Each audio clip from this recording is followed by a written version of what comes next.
faculty and staff and 15 adjuncts, over 300 majors and roughly 200 pre-majors. So it is a growing program, and we're very proud of our students. In this last year, in the inaugural Tennessee Associated Press student competition, we won more awards than any other school in the state, so we're very proud of those accomplishments. We have a brand new multimedia facility upstairs on our second wing, which houses our new WTST radio studios, and our television control room, edit suites, and studio are here on the first floor. So welcome. We'd love to have you tour our facilities while you're here today. We have several folks on hand who can take you around the facility. We have a great day planned for you with the Tennessee Association of Broadcasters as well as with NATPE. Thank you very much, and again, welcome to TSU.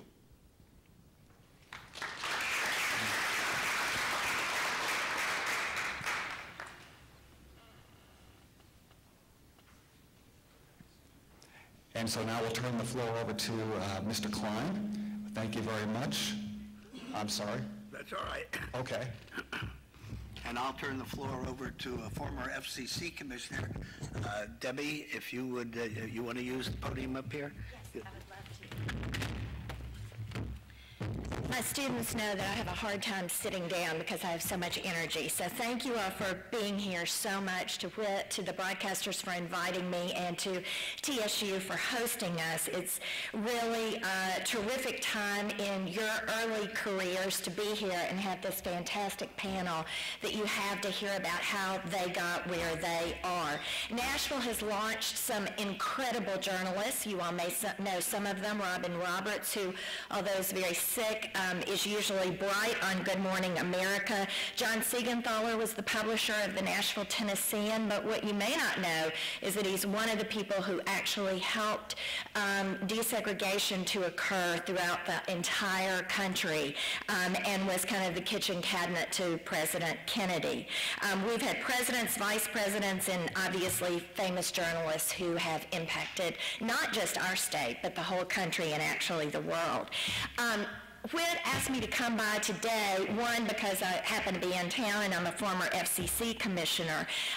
Literally, every time I used to walk into the room, the broadcasters would be quaking in their boots because, as some of you all have studied, we regulate and fine broadcasters every once in a while.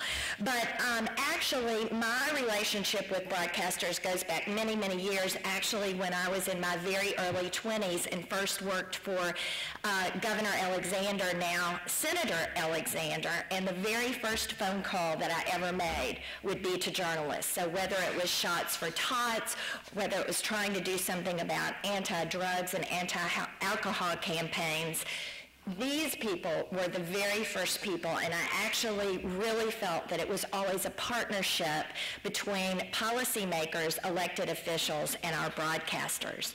I'm an attorney by trade. I wasn't in the journalism or communications department, and we feel that ours is an honored profession.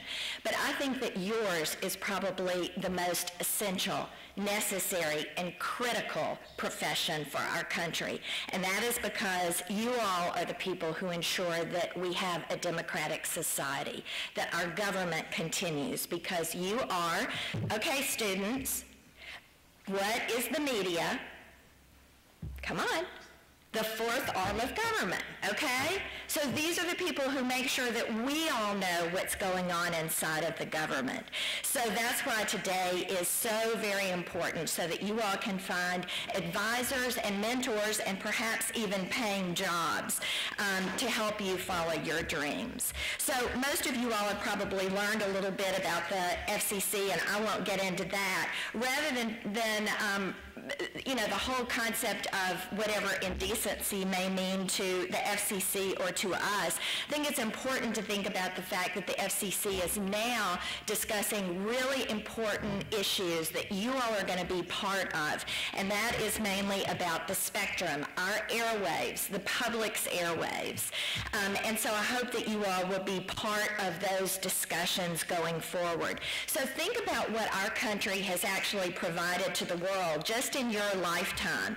We had none of these terms when you all were born: iPad, iPhone, smartphone, tablets, notebooks, Google, Facebook, medical devices, RFID tracking. Literally, the entire world is now in the palm of all of our hands, and you all will be putting the content or creating those devices or the new business models that are going to make that successful for America to be globally competitive. I leave on Monday for Seoul, Korea. Incredibly, yesterday I was up at the governor's office and I found out that America is #2 in exporting medical devices. That is just absolutely incredible to me. But you all are going to be part of this whole technological revolution that's occurring around the world. Did you all know that printing the cost of the New York Times for a year costs twice as much as buying every single person a free Kindle? Most people your age think that The Daily Show or Colbert, who I just listened to yesterday, is a more trusted source than network news. And consumers find their news, well, they find it online on a laptop, iPad, or a mobile device mostly, rather than a piece of paper. So some people have heralded this as the death of journalism. But is the web really killing journalism, or is it actually invigorating and providing a whole new platform for an entirely new type of journalism that you all will control and you all will produce to emerge? So I think that this is a time that is very exciting. I hope you all are going to hear from some of these broadcasters and business news individuals that there is a whole new world of hyper-localism, that news is now becoming a community. It's not the news, it is the community. It's both participatory and global because anyone, anywhere, anytime can take part in creating the news. You all will have to find very savvy business models. You will have to monetize your stories, your research, and even your words, rather than some of the current delivery models. And concerns about privacy will continue to be at the forefront, especially about our children's privacy. But what is exciting is about how new and nimble all these platforms will make your work. So I'm, for one, here to say don't follow another career. If you're passionate about writing or journalism or media or new media or digital media or about covering news or making it, like the Marines, we still need a few good men and women journalists. So I'll just close by saying you can do anything. Dream big, reach for the stars because you might just get there, and make a difference. Make a difference every day. Make a difference with your words, your video footage, or even your voice, because you can save a life or change a mind or heal a heart. So use your talents for the greater good in this world. And change, as I said, you're part of this game-changing technological revolution. So you'll chart the course for the next century of media. And hey, maybe you'll make $1 million or $1 billion like Oprah somewhere along the way, right here in Nashville or beyond. So have a terrific day. Meet every one of these people, and I hope you have your resumes ready. So thanks. Have a wonderful day.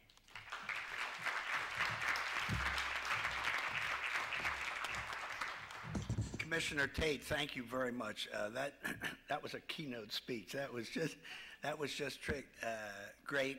And I hope you will take to heart exactly what you just heard. And we wish you great travels. My name is Lou Klein. I am the moderator for this morning's session, and I'm here to tell you exactly how it is. Some of you are going to be successful. Some of you are going to get jobs. Some of you are going to maybe make that $1 million or $1 billion. I think some of you are going to be in this business, enjoy it, be challenged by it, and some of you are not. So I don't kid you. Some of you are not going to make it. Now, what makes the difference? You. Everyone in this room has the capacity to enter and I'm just going to generalize and call it broadcasting or journalism. When I use those terms, I mean everything: cable, iPhones, television, radio, whatever, in a general way. Some of you, if you have the passion, if you want to do this badly enough, you will make it. There are jobs. The job field is expanding. And some of you won't if you don't have that passion. It's up to you.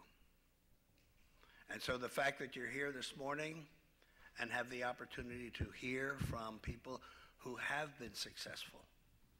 And very simply, what we will do, I'm asking the panel, one, tell us what you do, tell us how you got there, and tell us what suggestions you have for those who are in the audience who really want to make it.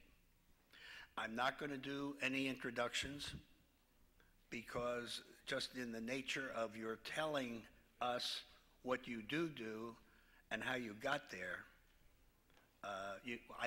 you don't need an introduction.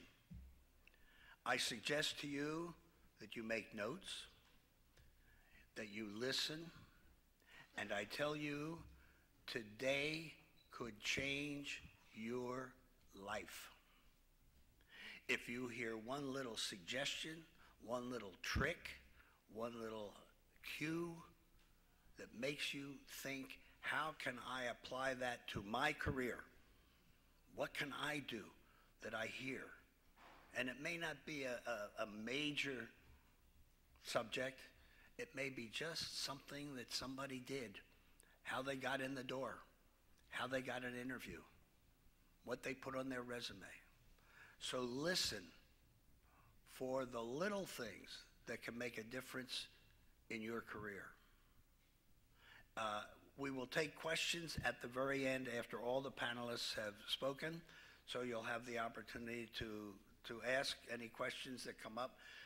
I suggest you jot them down so that you remember, because it could be any one of, or maybe more, of the panelists that you want to ask questions of. But listen and relate what you hear to what you think can be helpful to you. And it's up to you as to whether or not you're going to enter what I consider, and obviously we do, the greatest business in the world. The satisfaction, the challenge, the rewards, and the impact that you will have on your community is what brings this industry into our hearts. So I'm going to start, Sandy, we're going to start with you, and you can tell them you're a news director, or I did, but you can go from there.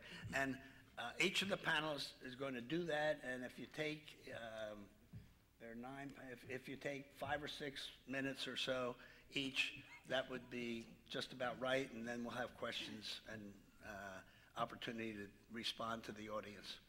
So, you're on. Okay, sounds good. Well, thanks for everybody being here today. I hope everybody does get something, if only one thing that you write down and put a little star next to it, that you take away. My name is Sandy Boonstra, and I am the news director at News Channel 5, and that is the CBS affiliate here in Nashville. I've been at the station for 22 years, so it was not exactly an overnight success. It took me a long time to kind of build up to the place I am now. But when I first came to the station, I came as a producer, a special projects producer, and kind of weaved my way through different management roles. But prior to Nashville, I'm from Michigan originally. I got my first kind of taste of broadcasting through an internship, which I encourage everyone who is interested in getting into the field to take advantage of. It's the best way to get your foot in the door, introduce yourself to people, and they get to see what you're all about and what you can do. Because hopefully after that internship is over, it will lead to your first job, which is what happened with me. I was working at a station in Flint, Michigan in the production department. I wasn't in the news department. That's another thing I would say is, you know, sometimes a foot in the door is a foot in the door, whether it's exactly this, you know, what you're looking to do forever. Just get in there and get people to know who you are. So I was working in production, running studio cameras for the newscasts and going down a very kind of technical path. But it led to my first job. Somebody left. I was still in school, and I just started working there part-time and, you know, got to know more people and gradually talked to the news director and said, you know, hey, what I really want to do is write, and I would love to work for you.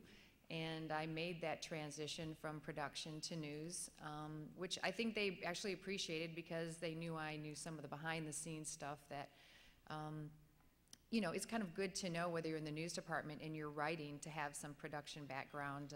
You know, the more you know, the better. So I made that transition. I became a newscast producer there and ended up going to Detroit for a little while and produced there as well. But for different reasons, mostly personal reasons, I wanted to come to Nashville, Tennessee. So I basically made it very easy for them to meet me and talk to me. I literally would drive down, I drove down twice on weekends to come down and watch Nashville television, so I could kind of figure out which station was the best, and just kind of get to know the market that way because I didn't know anybody in Nashville. And I just called the news director and I said, hey, I'm going to happen to be in Nashville, you know, this weekend on Friday. Could you meet with me? And, you know, I wasn't going to just happen to be in Nashville. I mean, I was driving down from Michigan to Nashville just so I could hopefully meet somebody, which, you know, sometimes, you know, just being a drive-by and saying I'm going to be in town, they'll take the time to talk to you. Sometimes they won't, but I was going to roll the dice and do it. So I came down and I started to meet a few of the news directors and started to develop a relationship because I knew I did want to move to Nashville, and it worked out. So in 1990, I got a call and said, you know, we have a producer opening. Would you be interested? And I said, you know, of course I would. And I just moved down and it worked out. So I started my career here at WTVF. And like I said, I've done several things during the course of my time. And my advice is if you can get that internship, get your foot in the door, hopefully will lead to a first job. And while you're in that internship, really give it your all. I mean, I tell every intern that we have, it's up to you whether you know are going to be a successful intern or not, and whether I'm going to remember your name after you leave. First of all, introduce yourself to me. So many interns come and they go, and I've never even met them. And I honestly am too busy to go around and introduce myself to every new face. I need you to come to me and introduce yourself to me, make yourself known to me, really act like you're working there. You know, what can I do? Can I help answer the phones? Can I, you know, go run some scripts for you? I mean, be a bit of a nuisance to the point where you are just constantly asking, what can I do? What can I do? Because you're only going to get out of it what you put into it. And I know you've heard that a million times, but I can't tell you how true that is. Make an impression on the people that you're working with, because those are the people I'm going to go to after your internship is over or almost over. And I've got an associate producer position, which is an entry-level position in our station, which I will hire you guys, you know, right out of college. I'm going to go to the producers, the reporters. I'm going to say, you know, what was she like? Tell me what she was like. Did she actually help, or did she just sit back and look disinterested? And if they said, no, she jumped in, she did that, she was writing stories, she's really got a lot of ambition and a lot of passion.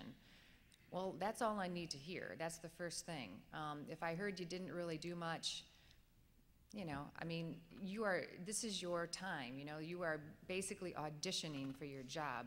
So take the internship seriously, because as I said, for myself and for so many people in this industry, it is it's your audition, and it can really take you places. It's your first step. If I had not done that internship way back when, I have no idea whether I would be sitting here now, because that was the first step. So that would be my first piece of advice. Just try to get those internships and take them seriously and really use that as your first audition. That's it. Thank you. I don't know if you can, go ahead.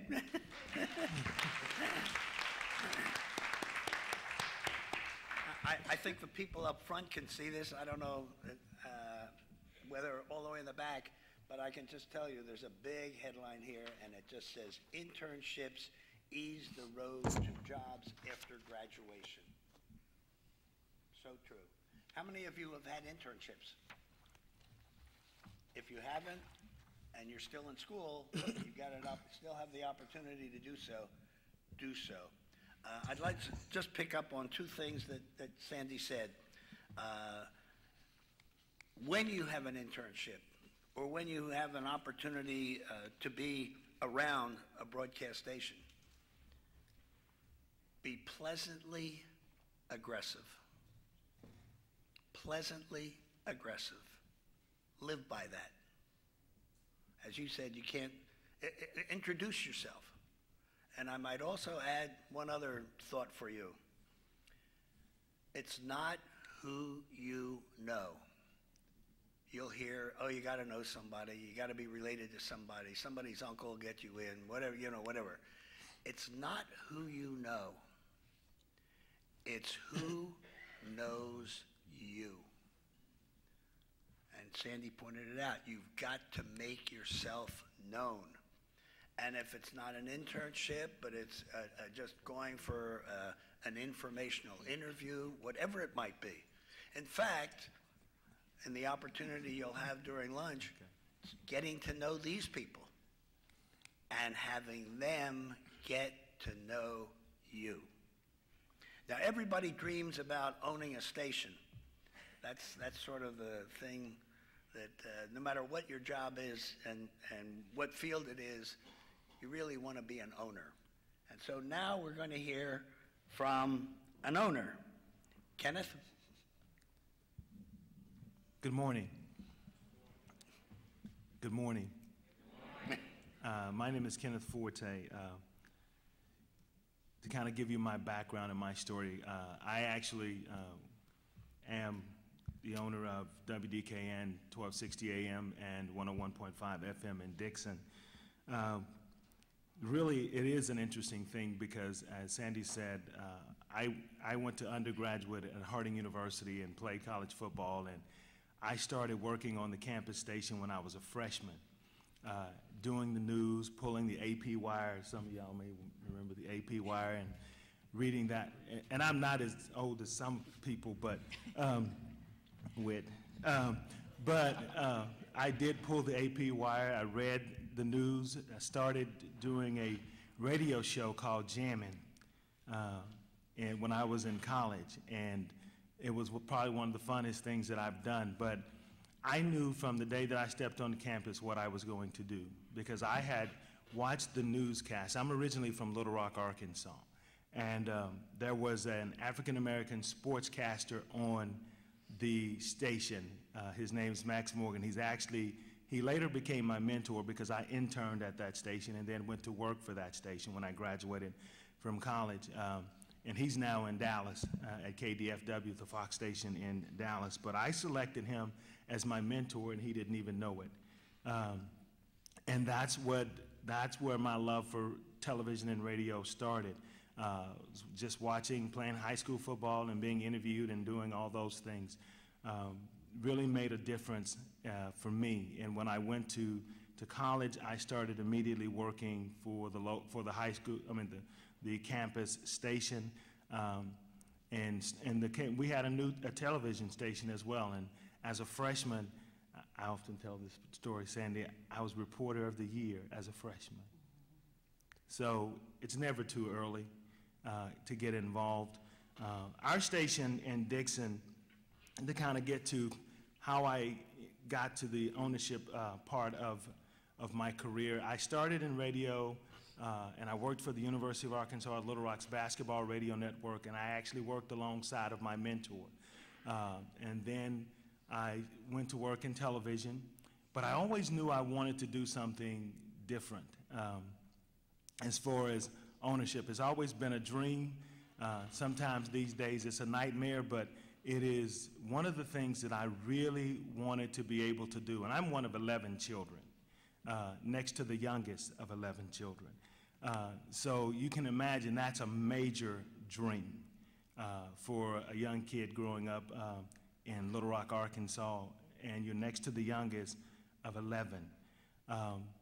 And I got out of radio and television because there were just some things that my career wasn't moving the way I thought it was going to move in television, and so I got out and started doing HR. I went to graduate school and got an MBA and started doing HR management and did that for a number of years.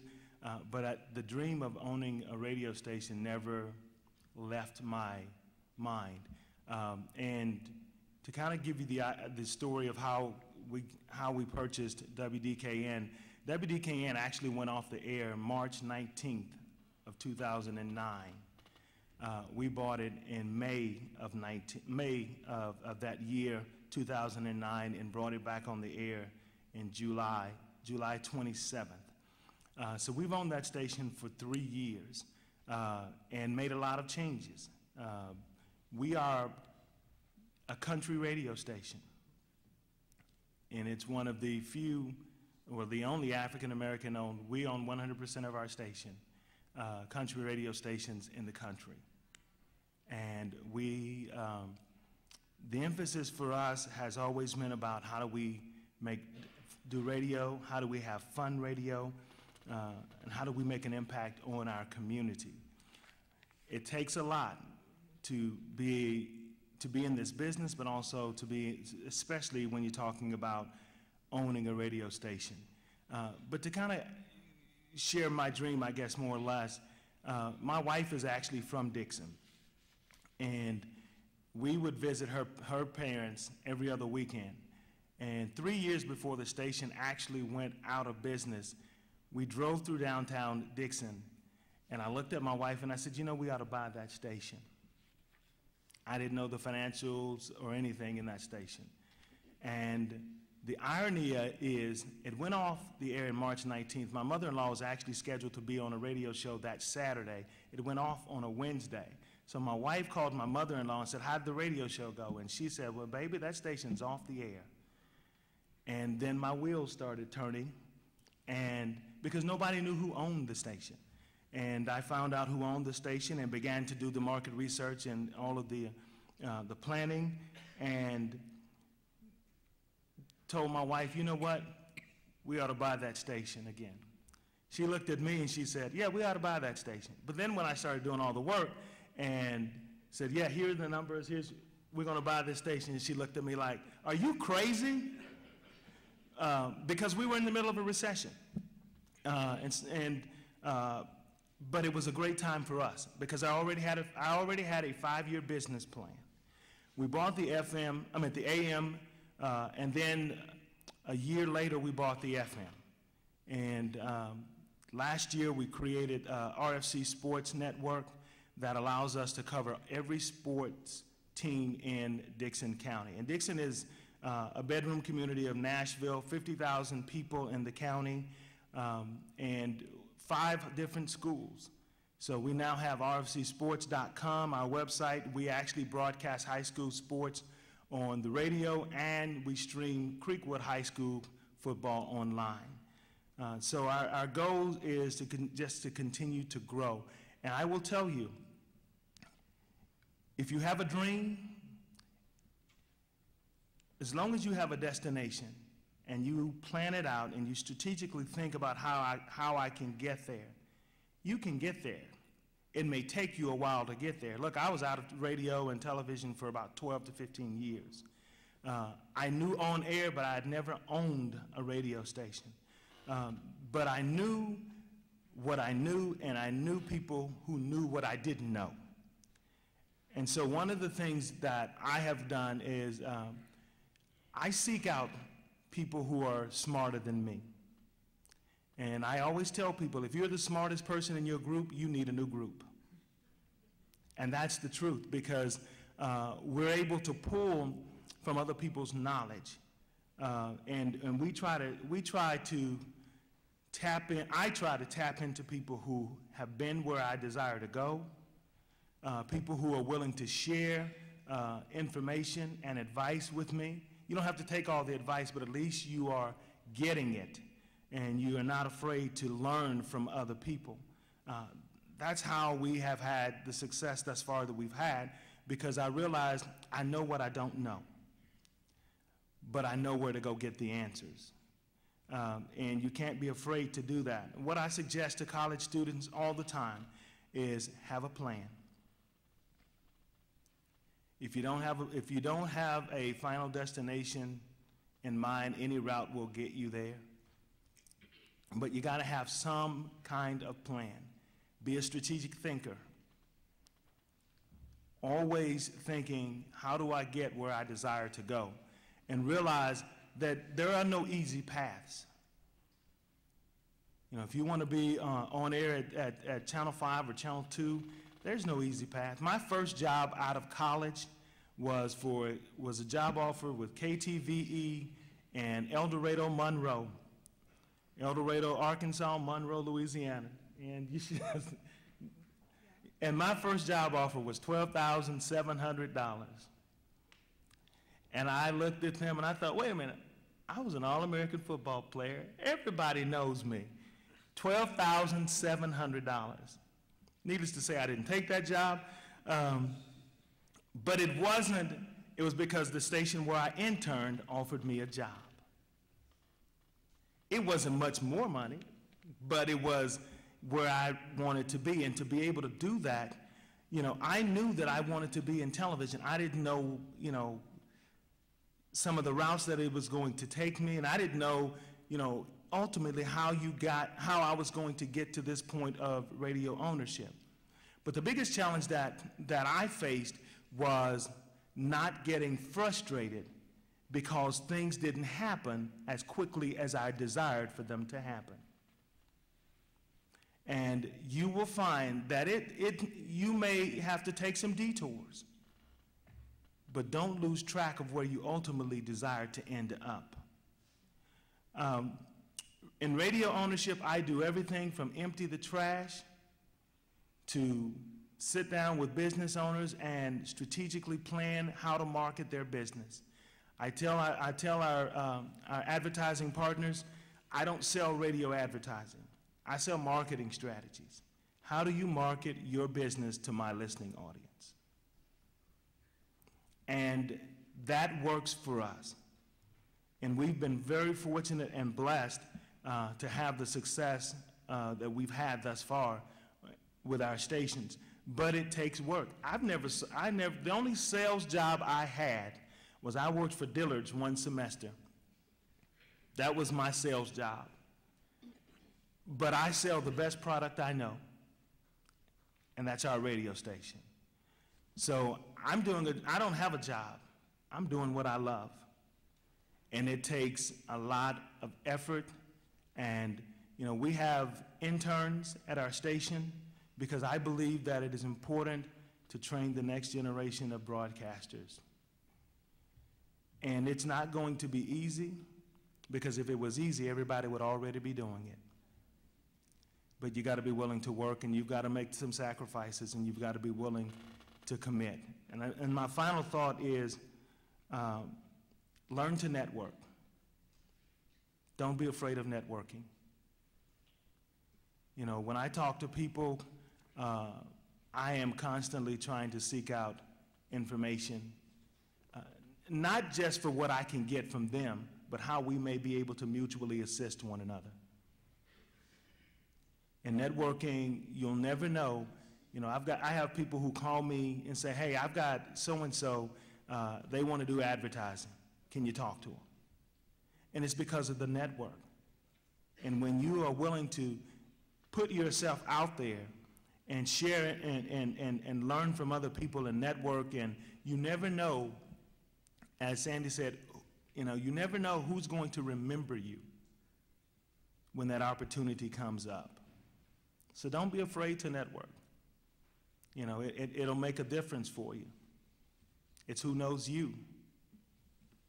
And I just encourage you to don't be afraid to follow your dreams. Don't be afraid to do that, because that makes a difference. But you got to have a dream to follow it. Thank you.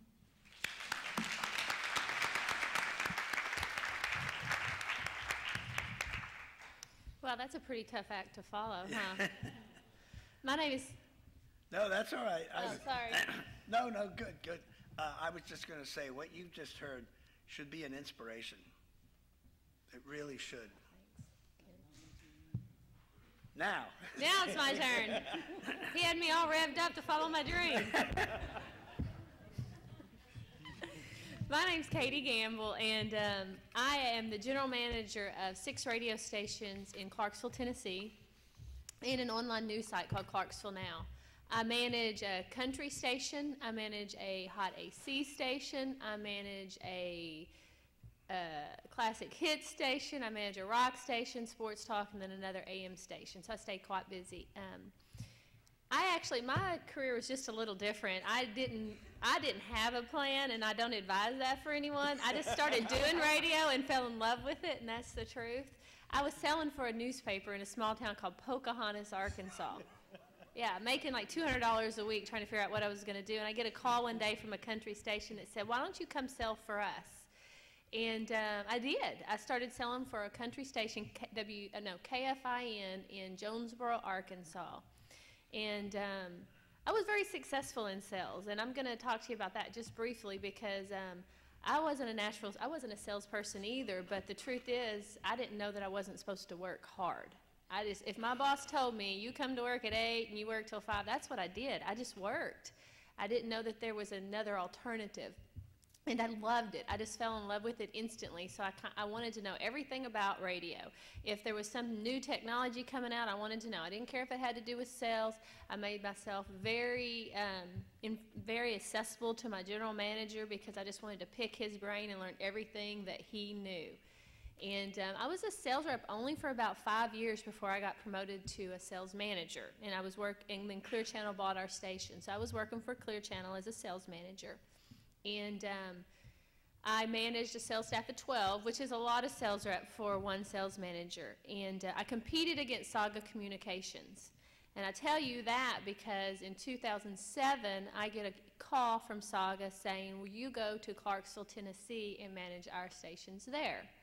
So interestingly enough, I got my job as a general manager because I was a good competitor.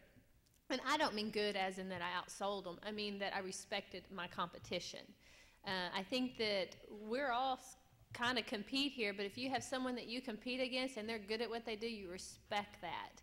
And it's okay if you win during the day, but when you go home at night, you want to be able to get along and pick each other's brains. So I came to Clarksville, Tennessee because I competed against Saga, and so now I'm the general manager there. So that's kind of how I got there. Like I said, I do manage 6 stations. I have a staff of 35, and we have live jocks on all of our stations, and I have a sales staff now of 12. I have 5 managers underneath me. And I'll tell you that there's not one aspect of my business that I'm not involved in. I don't just sit behind my desk and push numbers, which is a big piece of it. You know, this morning on the way down here, we're talking about promotions. I have a promotions director. Well, I want to know all about what's going on. If we're interviewing someone, one of my department heads are in the interview process, I go through the resumes. I want to see what type of people that are sending resumes. And partly, I don't want them to miss something that I might see, because ultimately that person works for me as well. When I go through resumes, I'll talk to you about that for a little bit, because all of you are going to be sending out a lot of resumes, and how do you get yours to stand out? So I can only tell you from my perspective what I look for. You have to catch me right off the bat with your objective. And that kind of goes to what Kenneth touched on. Don't give me some line of objective that you think sounds good on paper. I want to know who you really are and what you really want to do, and that you really want to be in my business. I had someone one time send me a resume, and it said that they wanted to be a good pharmaceutical rep. And I knew that it was a template that they'd pulled off the internet. So, I mean, that's the very first thing that I'm going to see. So, and then, yeah, so make sure that it's true. So you wouldn't believe, I mean, when we post a position, we get, you know, a lot of resumes. So if I've got 50 resumes in front of me, how is yours going to stand out? And so frankly, we'll go through them and scan them. So the objectives, what I read, and the other thing I look for is not necessarily what your work experience is, but what have you done that set you apart from your peers? Have you led any organizations? Did you work full time and go to school? If you did, tell me, because that's going to tell me that you worked really hard to get where you are. And I want someone working on my staff that's willing to work that hard. Tell me, did you win any honors? I mean, while you were in school, is there something that you won that was pretty awesome, that kind of showed how hard you worked? I want to know about that. Those are the kind of things I look for. And then I set those aside and go, these are the people we're going to call in for our first interview. So then we call you in for a first interview. Well, first impressions are everything. So when you show up for a first interview, dress for the job you want, not for the position that you're in right now.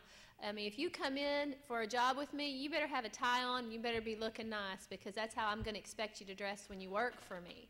And if you come in and you're kind of casual, that to me is a reflection on how I think you're going to work. So whether you normally dress that way or not, I mean, you've got literally 60 seconds to make a good impression, so make it.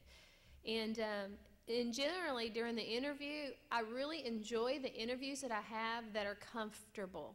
So if you're really nervous, it makes it hard for me to interview you. I like just to kind of relax. I want to get to know you more personally. I want to know about you. I want to see if I can figure out what kind of person you are. Are you easy to talk to? If you're easy to talk to, you're going to get along well with my staff and with my advertisers. I don't want to send someone in to my advertisers that they go, oh, here comes that salesperson again. I don't want to put someone.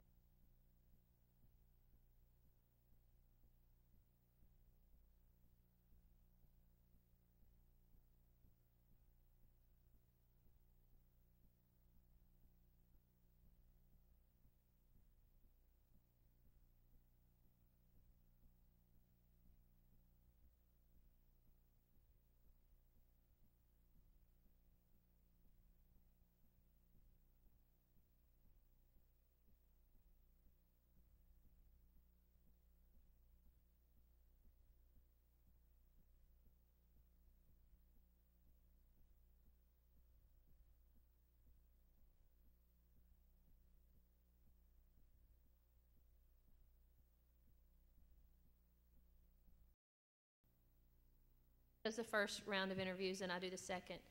And I ask her, what motivates you to want to make money?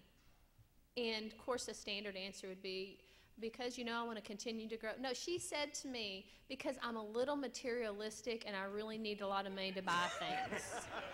Guess what? I hired her. That's okay. It is. It's okay to want nice things. And I felt like there's nothing wrong with that. So I hired her, and she ended up being a great rep. There's nothing wrong with wanting to drive a nice car and wanting a nice house and nice clothing. That just means you're going to be motivated to work a little bit harder. So yeah, I wanted some of the things Sandy talked about. I mean, she said some really things that struck me, and one of the things she talked about was when you're interning, to get to know her.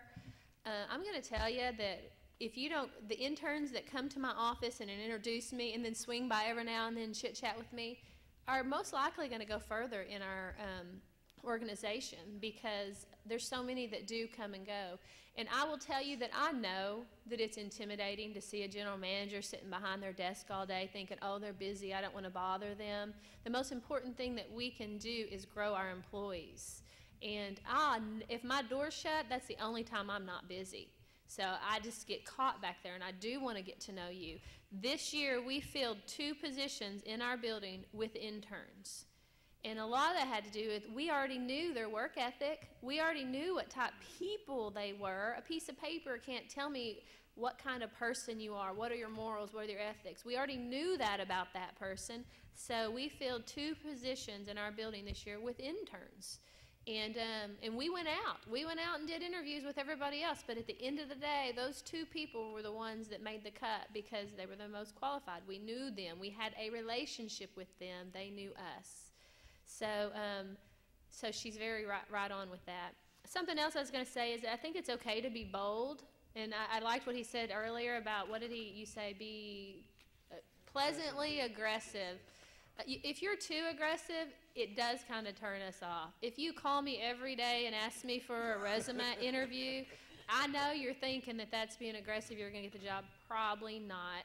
It's kind of a turn off. We had a gentleman come in for an interview one day, and he was interviewing with one of my PDs of one of our hot AC station. He asked to go to the restroom, so we let him back to go to the restroom. So then he went on into the control room to talk to Scott. That is too aggressive. That is too aggressive. But don't send me a resume and then follow up. Don't not follow up. If you send me a resume, call me and ask me for an interview. You will get an interview almost 100% of the time then. Don't send me an email. You can, even if you call and leave a message on my phone, call and say, hey, my name is Katie Gamble. I sent you my resume. You should have received it by now. I would love to sit down and visit with you. My resume doesn't tell you everything about me. I'd like to do that in person. If you haven't received it, would you please call me back? Something that simple. Because on our sales side, why would I hire a salesperson who's not going to ask for the appointment? I wouldn't. So, I mean, call and ask for the appointment. You're going to go into the, let's interview that person file right then. So, right now, we actually even have positions that we're trying to fill on the programming side. And I'm going to tell you, we get a lot more people who aren't qualified and don't make them stand out than we do. We find that little nugget that we want to hire. So it's not hard. I'm going to leave you with this thought. It's not hard in this work environment to make yourself stand out. Just be bold. Be pleasantly aggressive. Dress for the job you want, not the position that you're in right now. And then when you get in there, make yourself stand out. You've got one chance to make that first impression. Work hard. Ask, what else can I do? I want to learn. Can I go out on a sales call with that sales rep? Can I work this shift with so-and-so? I want to learn. So just put yourself out there and try to be a sponge and soak up as much information as you can, and then that's going to tell me that's someone that I want to work with. I want to hire people who want to grow. I want to hire people who want to not be in the position they're hired for, but want to stay in our organization and grow. I want people who are ambitious. I want people who have personality. I want people who want to get along not only with our staff, but with our customers. And I'm looking for that next superstar. I'm always looking for that person who wants to come into the business and has passion for it. If I can hire someone who is passionate about this business, they are going to be successful. You can hire someone every day who's committed to it. They can come to work 8 to 5, and that's committed to their job. But if I can find someone who is passionate about this business, you can have commitment without passion, but you cannot have passion without commitment. So I am looking for that person. When you come in, show me that you're passionate. Show me that you're passionate about this business. You're passionate about the job you have if it's an internship. And then I get really excited because I'm passionate about this business. I grew in this business not because I was educated in it like them, but because I got in it and I loved it and I wanted to do it. I went to school for nursing, guys. Yes. But I fell in love with radio and wanted to do it because I mean, it eats me up. It's all I think about. It's all I do. And I'm just looking for that next person who's passionate about it as well. So thank you.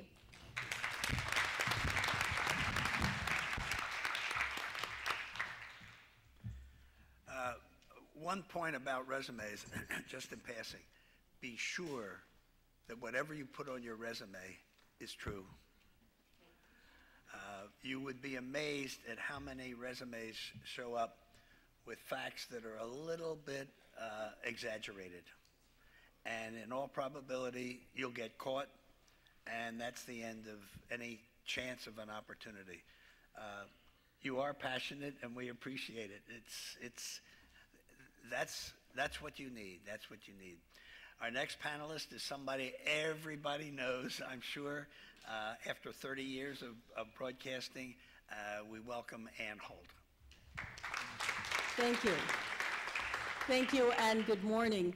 I first want to give you just a little bit of background, and I won't belabor that because I imagine that those of you who are from Middle Tennessee probably grew up watching me, and I certainly was in the business when many of you were born, so I won't bore you with a lot of that. But what I do want to stress is to let you know my roots in Tennessee run very deep.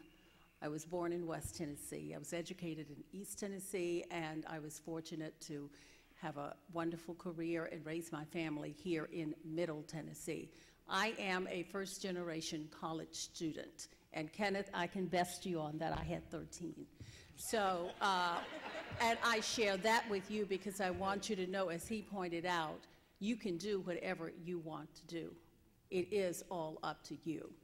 When I arrived at the University of Tennessee, a very naive little girl from a small town of less than 1,000 people on a big campus with 26,000 kids going to college. And I could have been overwhelmed by what I was surrounded by, but I knew why I was there, and I knew what I wanted to get from there.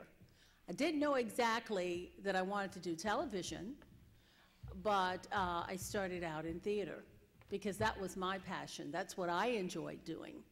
But it became very obvious to me after making some friends by my second year and seeing a lot of the graduates were still trying to jumpstart their careers, and many of them were waiting tables and getting acting jobs as, you know, very small parts and that sort of thing.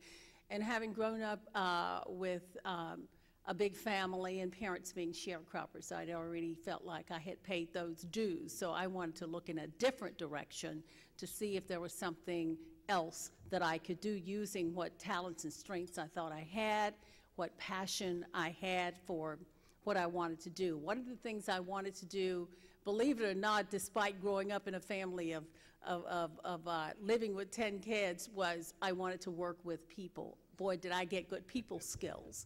And I always wanted to work with people. I wanted to travel. And I had a curiosity that I wanted to know what was going on around me. And I think that is, older people called it nosy. But the curiosity, I think, is part of what drove me to seek a career in this field of communications. When I decided to switch from speech and theater and to go into communications, my very first challenge right off the bat was being assigned an advisor who was pro-journalism and felt that women did not have careers in broadcasting because there were none. Now, it was a case of, is a glass half full, a glass or half empty, and I felt, oh, well, if there are no women in TV or very few, ooh, that door's wide open. This is where I want to be. So I asked for a different advisor, moved into the College of Department of Broadcasting, and right off the bat, I could see it would be a challenge because there were no girls in my classes. But that was okay, because having grown up in a big family, I was sandwiched between two boys. I felt like there wasn't anything that I couldn't do, and it certainly wasn't anything I wouldn't try.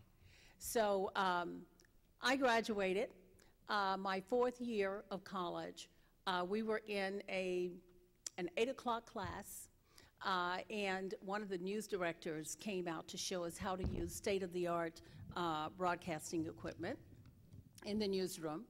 And he happened to see me at the end of the class and just stopped me and said, "Hey, would you be interested in being a weather girl?" And I'm like, yes. It just kind of came out before I really thought about it, because I had always heard that if there's an opportunity, when opportunity knocks, open the door. And I just flung that door open without a clue as to what I was getting myself into. And I said, yes, I'd love to do that. And he said, well, come by my office, gave me his card, and I did go in to see him. And interestingly enough, that position had already been filled.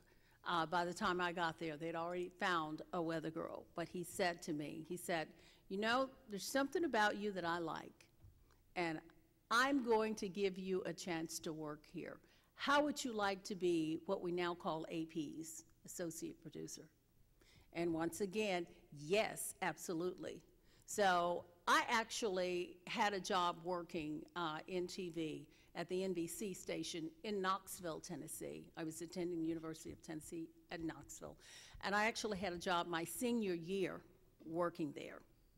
I was only the second female to work in that news department. And it was really challenging because I didn't have the role models that many of you have right now. But I had the opportunity. That's what was really, really important. And something I learned from my parents years and years ago growing up as a kid is that you can get more flies with honey than you can with vinegar. And what I learned to do was to find out what my colleagues did and then ask them to teach me how to do that.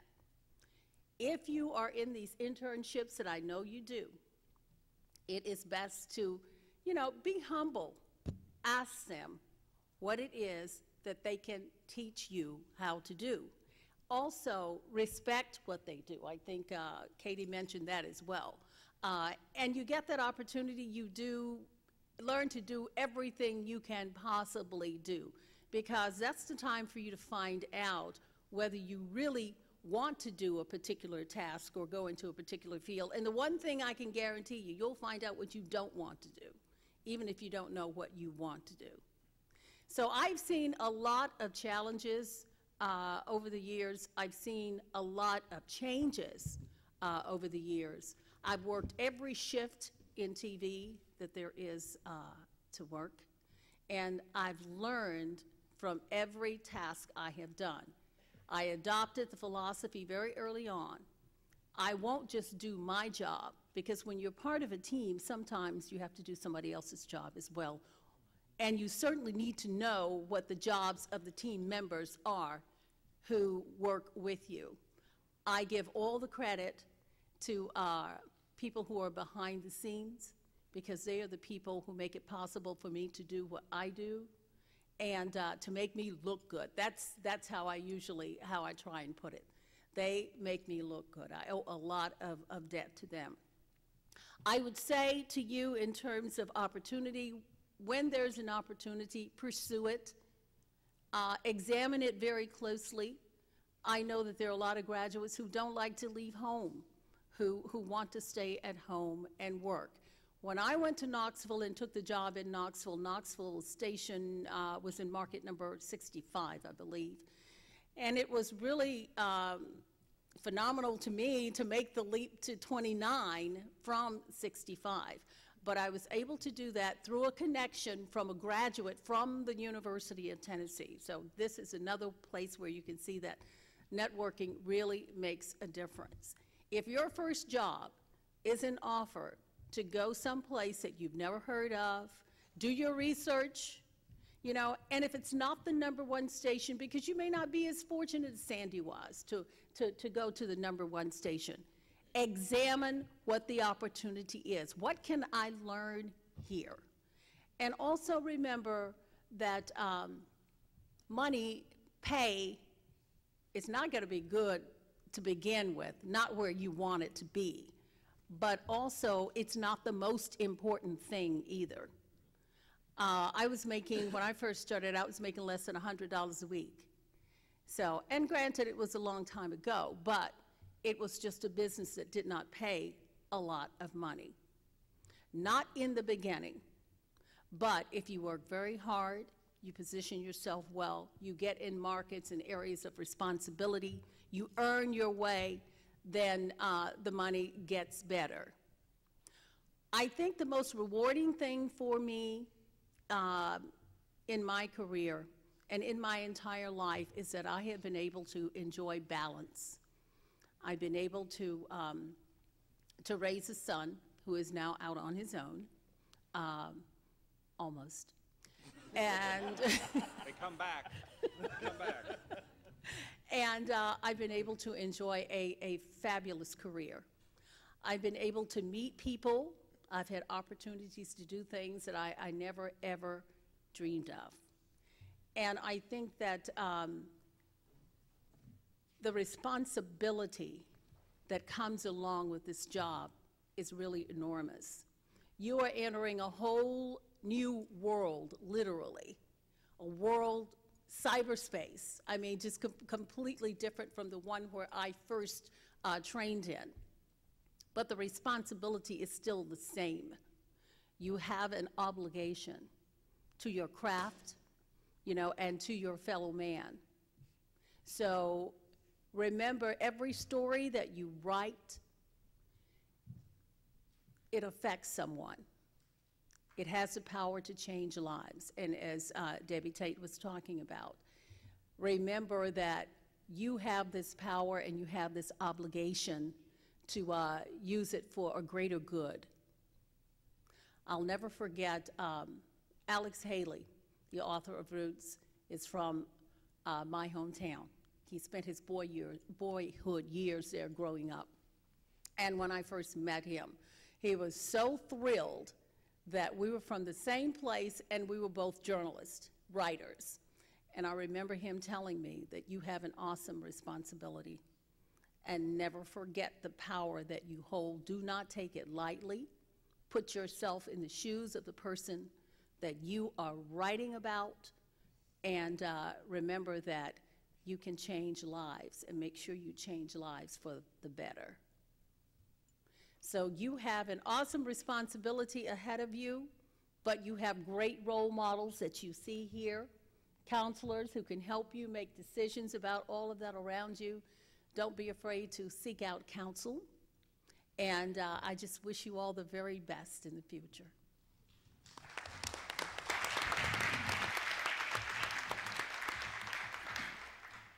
There aren't that many businesses where you have the opportunity to have that impact on your community and on the people who live there. This is one of them. Thank you very much. Now, Bill, if you'll take over. Okay. I'll tell you from the get-go that I feel like I'm probably the most blessed man on this planet. And a great degree of that blessing came from being able to pursue the career that or careers, I should say. If you look at my resume, and I won't talk about it much because if you have a program, it's in there, but I've been blessed to do a lot of different things in my life. And they all, based on what Kenneth said, started out with a strategic plan, but one of the basic tenets of strategic planning is flexibility and knowing that when you come to a fork of the road, you need to make a smart decision or at least a passionate decision going left or right. I started out as a musician, and at the ripe old age of 12 years of age, and started playing in clubs and bars in Houston, Texas in the mid-60s, where my grandmother thought I was playing school dances on these nights at the schools. And basically for a young person, got to do some amazing things musically, a record deal at a very young age. Music was my passion. So here comes high school graduation, college. Didn't really know what I wanted to do other than music. The band broke up. It was over girls, I think. And so I end up in college. And I really didn't have a clue what I wanted to do. And that's okay.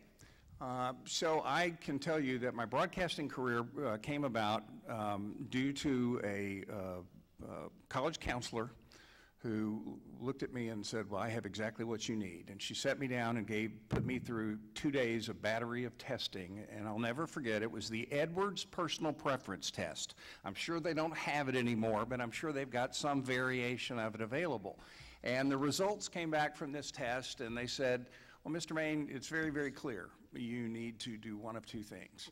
You either need to go into the field of psychology and or communication.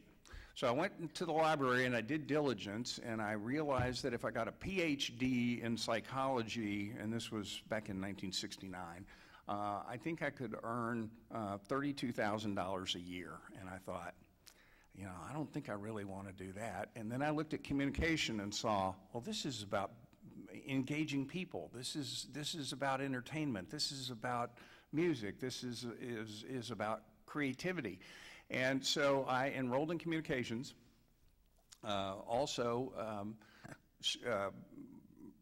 To cut to the chase, got a job at the college radio station and started working on the air as a disc jockey. Didn't have a clue what I was doing other than I loved the music, and did a documentary on Eric Clapton. I still have the script that I wrote for it on the college station back then. And then I started knocking on doors. In Houston at that time, I believe was top 25 market, top 20. And I thought, why should I go to a small town like everybody tells me in these courses that I'm going to have to do to get a job in broadcasting? And I thought, well, you know, why shouldn't I just go ahead and start knocking on doors now? And so I did that, and I went to every radio station in Houston, Texas, and went in to see the program director and basically said, look, I'm going to have this degree here in a couple of years, and when I get out, you're going to be needing to hire me. And they looked at me and said, we want to know just one thing from you, and that is, tell me what experience you have, and I want to hear your tape, your air check. And then the old catch-22 thing of, well, how can I get experience if you won't hire me? And it was very, very frustrating, but not to be ever not determined. I kept going back and going back and engaging people. And I had a friend that I had met through school that had a job, and he was working weekends, and then he introduced me to the night guy, and I just kept going back and being positively persistent. And finally, the program director had just put on an FM station. It was an FM station. It was KRLY in Houston, and that station was the very first or the second top 40 radio station in America, 2 weeks behind WOR-FM in New York. And people literally were calling the station saying, you can't play that kind of music on FM, because back then FM was only classical music. So I got the job with them because they really needed someone on weekends, and it was hard. It was 6 hours on, 6 hours off, 6 hours on, 6 hours off, all through the weekend. There were two of us that did weekends so the full-timers could get off. And the reason I tell you that is it speaks to what you've heard from my colleagues here already about work ethic and persistence, and you do whatever it takes. But the fact of the matter was I didn't get paid a lot of money. I would have actually paid them to let me come in and sweep the floors. I was that excited about being able to do to have this opportunity.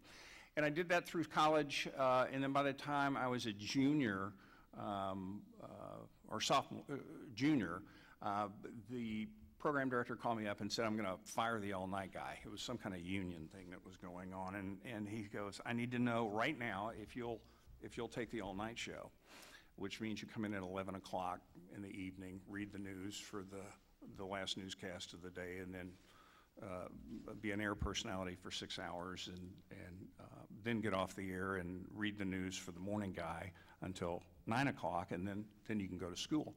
And so I said, sure. He didn't tell me that he wasn't going to replace me on the weekend shift for another 7 months. So for 7 months, I worked 7 days a week with the heavy shifts on the weekend. And I don't know if I mentioned I was taking a full load of 18 hours during the week. And it's a good thing I was young and skinny back then, because I couldn't have survived it at an older age. But point being is you got to put the work in. You've got to have the ethic. And I was able to break in a top 20 market, ended up then getting moved up to nights and then to afternoon drive, and then got hired away to Austin, Texas, and then on to Portland, Oregon. Came to a point in my career where I had to make a decision, a fork in the road, of whether I wanted to continue to be talent, or this management thing started, these opportunities started coming towards me. And I realized, you know what, I've really been blessed and gotten a lot further on this talent thing than I'm never going to be a superstar in that, and I really like this business part of it. Turns out that when I was in a band, I was the guy in the band that always got the bookings and did settlement at the end of the night, and it all made sense. So I became at 23 program director and was very, very successful, and then had a bit of a midlife crisis after 17 years in radio and in many markets, including Los Angeles and running stations. Decided there had to be more in life than going to a radio station every day, at least for me. And I had a good friend of mine that I was at a baseball game with, and he said, you know who'd be great in the record business? And I said, no, who? And he said, you. And I looked at him and I said, you're crazy. I don't know anything about that. And he goes, yeah, but you're a smart guy. So he continued to talk to me for a while and then lured me away, and that was Jim Ed Norman. And I came to Nashville and ended up working with him for 15 years and became Senior Vice President and General Manager of Warner Brothers Records, and was blessed to launch a number of incredibly successful careers of artists and such. I tell you that because you're going to have a lot of choices to make, and you're going to have a lot of opportunities. And although if you'd have asked me when I got started, was pondering the situation sitting in the chair that you're sitting right now, that I would be blessed to get to go do the things that I've had the opportunity to do. There's no way in the world I could have even in my wildest dreams imagined that those possibilities are there, but they are. A lot of the things to get there have already been discussed by my colleagues, but I think it's important that you expose yourself to as much of the industry as possible, every opportunity that you can get. And as Ann alluded, I had in thinking about speaking to you today, one of the things I often counsel young people on is it's very, very important to find out what you don't want to do. It's a lot easier to do that. And as she said, you know real quickly, I don't think I want to spend the rest of my life doing that. And you're eliminating those choices and help drill down on what you want to do. You're asked to, at a very young age, make some very, very important decisions. And until you try different things, you can't have any clue of what the right fit for you will be. So expose yourself to as much of the industry as possible. One thing that's a silver thread that you'll hear up and down this table is passion. We in this business do it, not because we didn't get into it for the money. You know, be great at what you do. Be an artisan at your craft, and the money will come. Communication is absolutely essential. It's a people business, so engage as many people as possible. Take the first opportunity in the industry to jump in the door and make yourself an invaluable asset. Basically, work your tail off. The other thing I want to stress that's been mentioned here too is failure. Don't fear failure. Embrace it. If you're not trying, or if you're not failing at something, you're not trying anything. There's an adage in business: no risk, no reward, and I believe in that fully.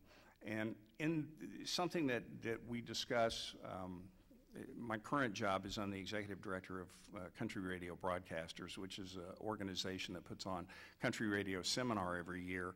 And we're in our 44th year. We're the longest continuous running entertainment industry convention in the world.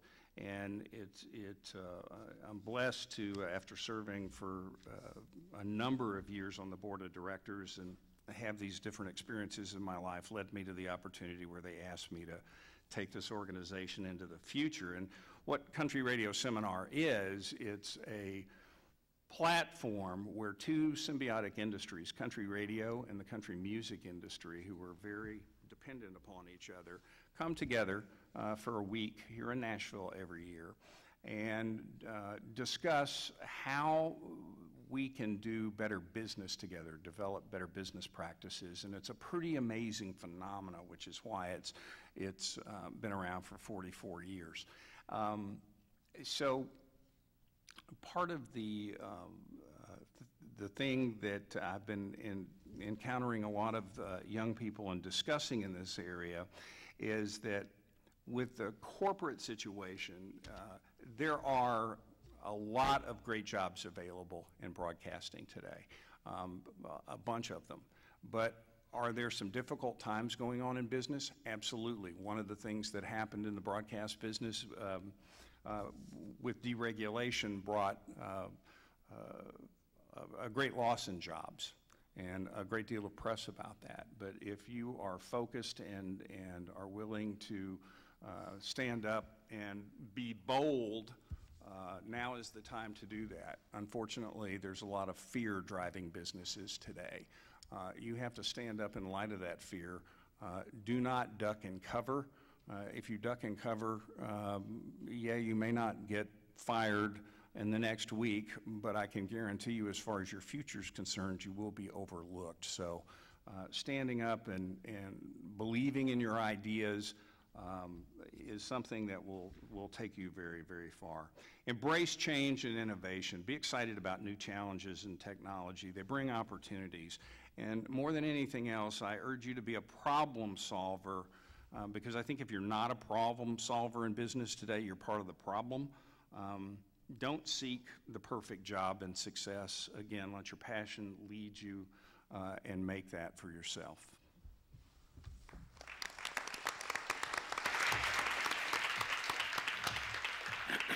Remember, our business is 365 days a year, 24 hours a day, Christmas, New Year's, Thanksgiving, Saturday, Sunday. You pointed out the kind of schedule you had at 7 days a week. You've got to be willing to work those kinds of days, hours, in order to be successful. And it's not just the beginning jobs. People who have been in this business for a long, long time still have to get up. Matt Lauer still has to get up at 3 o'clock in the morning. So that's the nature of this business, and you've got to accept that or you're in the wrong business. Yeah. Oh, good. Okay. Now we're going to take a little break for something special. Up here, Dick, up on the stage. You've been hearing about interviews, job interviews, and how you should prepare yourself. And so now you're going to see and hear what an interview is like. Got an employer and an employee. So pay attention.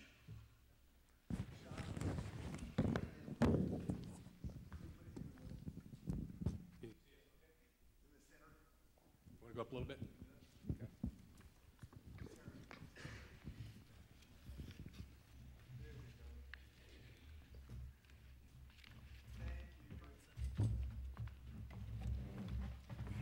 2 minutes to run to the bathroom. Sure, sure. We already got a bulletin. My name is Keith Baker. I'm the news director at WBBJ TV in Jackson, Tennessee. Small market, 176. So we're going to practice an interview segment because I am actually looking for positions right now. So tell me about yourself. My name is Cedra Jackson. I'm from Nashville, Tennessee. I'm majoring in mass communications, of course. My emphasis is mostly print, but I do work with TV news here on campus, TV 98 Tiger News. So, and I'm mostly the producer and a reporter. Oh, excuse me.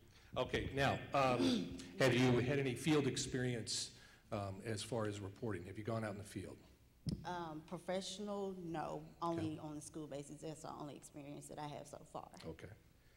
One thing I am looking for, I'm looking for salespeople. Have you ever done any sales? I can pitch something to you if you would like, but Would you? No, professionally, no. I haven't gone Okay. into the sales experience, the sales area, excuse me. Okay, because part of the problem I see when I see the entry-level positions is that people are concerned about applying for jobs and they don't know how to find story ideas.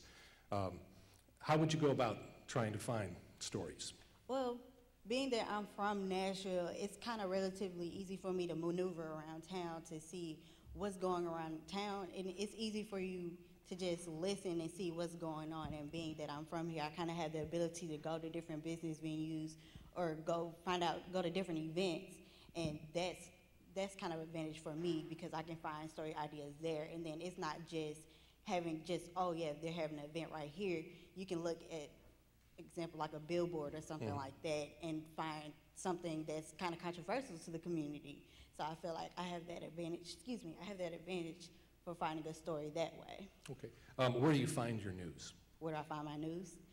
Word of mouth mostly. Word of mouth? Yes. Okay. What news organizations do you normally get your news from? I read the Tennessean a lot. I also read Ebony, Sheen Magazine, Essence Magazine, excuse me, and of course I watch News Channel 5, News Channel 4, Channel 2, the local news stations here. Sure, you're going to say that now, right? So, okay. One of the things I am looking for are salespeople, and what I mean by that is someone who's not afraid to go out and meet 10 people a day, like a salesperson, so they cultivate clients or cultivate sources. Who in your mind would be a source?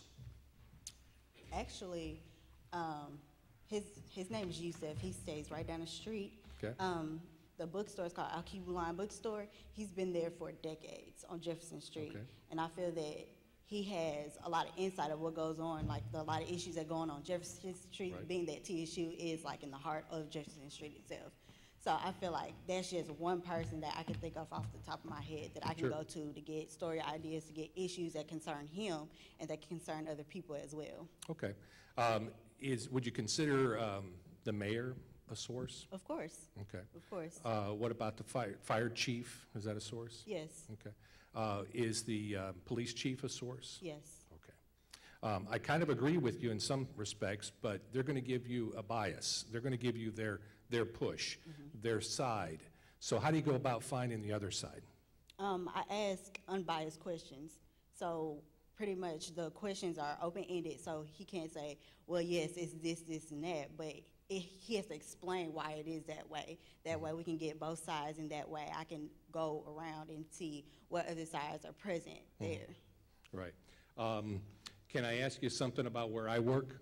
Did you do a little research on us? I did a little bit. Okay. A little bit. Jackson's famous for a certain kind of music. Do you know what that is? No. Okay. It's called rockabilly. Rockabilly. Yeah, rockabilly. Yeah, rockabilly music. And part of what we have is we have a dedicated site there for crimes against children, and Carl Perkins, it's named after one of the big rockabilly stars, and he came from the Jackson area, so it's kind of a big deal if you're going to work in Jackson to kind of know some of that background, that kind of thing.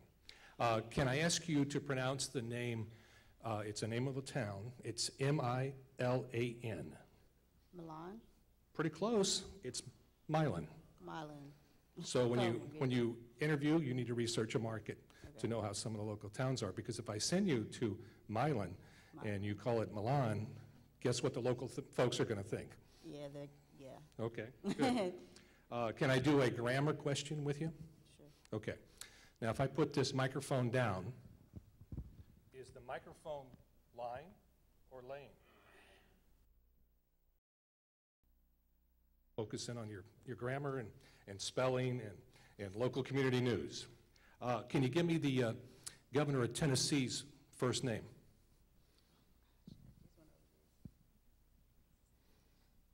Anybody want to help her? Bill. There we go. See, again, this might be something that I would ask in an interview, just so you know. So, what do you do for fun? What do I do for fun? Now that I've embarrassed you, so. You know. What do I do for fun besides work? I write. So besides blogging, I do creative writing. I dance. I also. Awesome. There's something else I do too. But you just came out of a test, so it's kind of stressful right now. I understand. Where do you see yourself 5 years from now? 5 years from now, I see myself working to create my magazine business. So I'm taking entrepreneurship right now. Excuse me, that's my minor. And I see myself building that plan to own a magazine business. Sure. Fantastic. Good luck for that. Have you thought about an internship? Have you done an internship yet? I'm currently in one right now with Sheen Magazine. So I'm pretty much writing articles for them and Okay.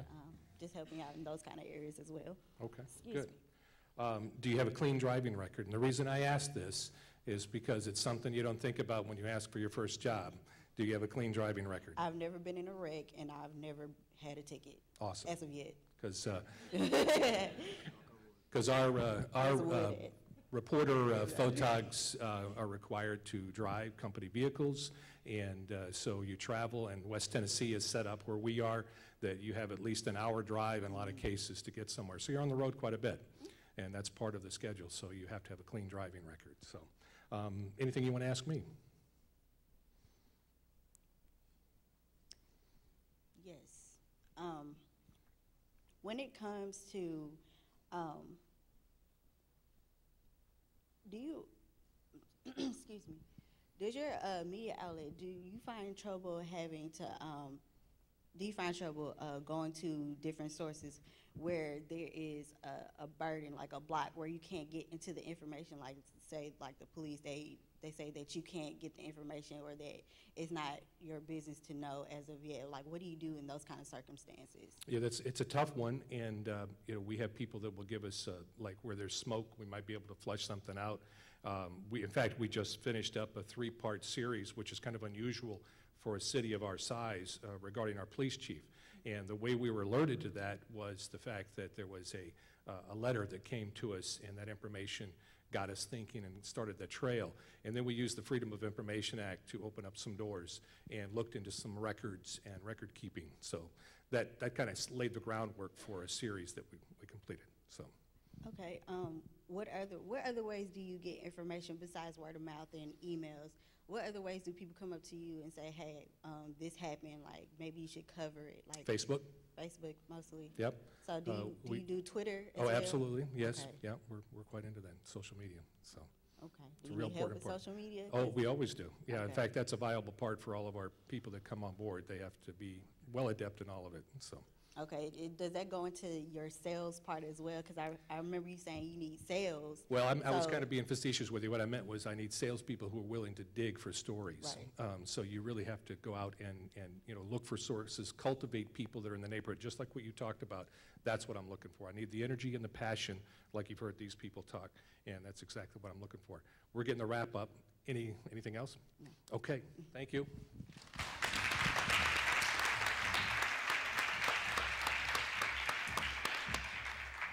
They were great great questions.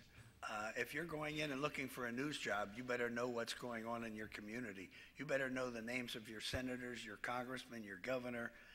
You better know what's going on. And in terms of the driving question was a good one. If you've got a record driving an automobile, you got a problem.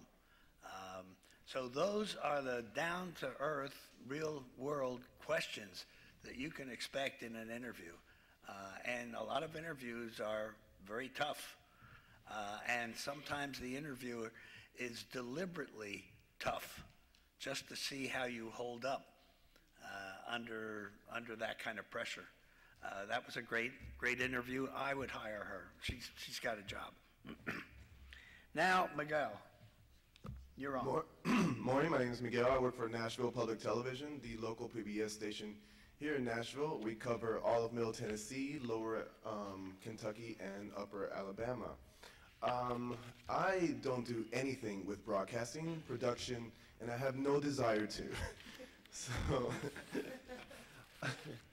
but I am privileged to work in the field. I do volunteer coordinating, community outreach, and fundraising events for our local PBS station. I have not found my passion until 6 years ago, where I was able to come into this field. I went to the Naval Academy for a year, found out that is definitely not my passion. I did not want to be in the military. It's a fantastic thing. I grew up military, but I did not want to be part of it as a career. Went to Austin P, and I went through 7 majors, through physics all the way down to corporate communications. Obviously, I had no idea what I wanted to do. I had no guidance. I really just no clue whatsoever. And 6 years ago, actually, Bill's wife, Sally Main, I just found that out, was the executive director at the Nashville Film Festival, and I did PR for her 1 year, and she fell in love with me, and you can tell her that. And she knew that I was not happy at my current position at the PR firm, and she loved what I did, and she knew, and Nashville Film Festival and NPT are in the same building, so she knew there was a position open at NPT, and she knew that I would be a great fit for them. I had no clue what I was doing as a volunteer coordinator, community outreach, no clue. But she told me about the position, and I was like, yes, get me out of here. I'll do whatever. I will, whatever.